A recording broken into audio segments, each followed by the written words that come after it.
പുറപ്പാട് പുസ്തകം 9-ാം അധ്യായം 20-ാമത്തെ വാക്യം. ഫറവോന്റെ ഭൃത്യന്മാരിൽ യഹോവയുടെ വചനത്തെ ഭയപ്പെട്ടവർ ദാസന്മാരെയും മൃഗങ്ങളെയും വീടുകളിൽ വരുത്തി രക്ഷിച്ചു. മിസ്രൈം ദേശത്തെങ്ങും കൽമഴ പെയ്യാൻ പോകുന്നു. ആയതിനാൽ പുറത്തുള്ള മൃഗങ്ങളാകട്ടെ ദാസന്മാരാകട്ടെ എല്ലാവരും വീടിനകത്ത് കയറിയാൽ രക്ഷപ്പെടുമെന്ന് മോശ പറഞ്ഞതനുസരിച്ച് യഹോവയെ ഭയപ്പെടുന്നവർ അപ്രകാരം ചെയ്തു. അങ്ങനെ ഭയപ്പെട്ടവരുടെ കൂട്ടത്തിൽ ഫറവോന്റെ ഭൃത്യന്മാരും ഉണ്ടായിരുന്നു. ഫറവോന്റെ ഹൃദയം കഠിനപ്പെട്ടപ്പോൾ അവന്റെ ഭൃത്യന്മാരുടെ ഹൃദയം യഹോവയെ ഭയപ്പെട്ടു.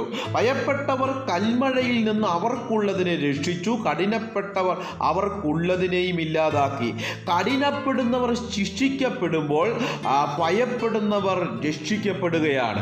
കാഠിന്യമുള്ള ഹൃദയം ശിക്ഷാവിധി വിളിച്ചു വരുത്തുമ്പോൾ ദൈവത്തെ ഭയപ്പെടുന്ന ഹൃദയം ശിക്ഷാവിധിയിൽ നിന്ന് രക്ഷപ്പെടുകയാണ്. രക്ഷിക്കപ്പെട്ടവർ ദൈവ ഭയമുള്ളവരാണ്. അവർ ദൈവത്താൽ സ്നേഹിക്കപ്പെടുന്നവരുമാണ്. God bless you.